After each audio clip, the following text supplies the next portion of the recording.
Саламатсыздарбы? Мен аты-жөнүм Мира.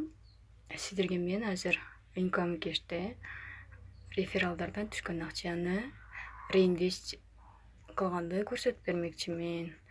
Мен азыр эле өзүмдүн депозитим бүтүп аны реинвест кылдым. Мынакей 2-июнга карата 2-июн азыр кылдым. 44,16 4% менен 12-июнда бүтөт да.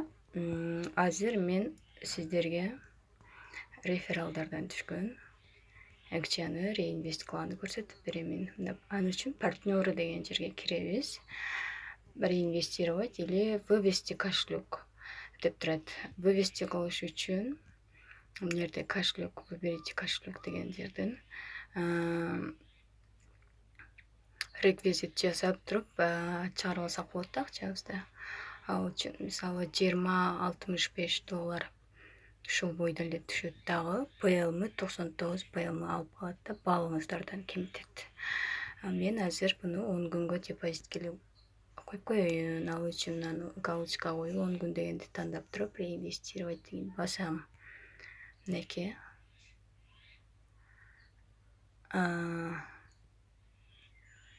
Реинвестировать деген бастым. Депозиты деген жерге кирели.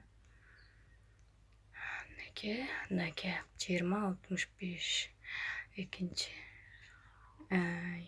2-июнда коюлду, 12-июнга чейин 10 күндүн ичинде Кудай берсе 4%тен күнүнө берип турат, кошуп турат.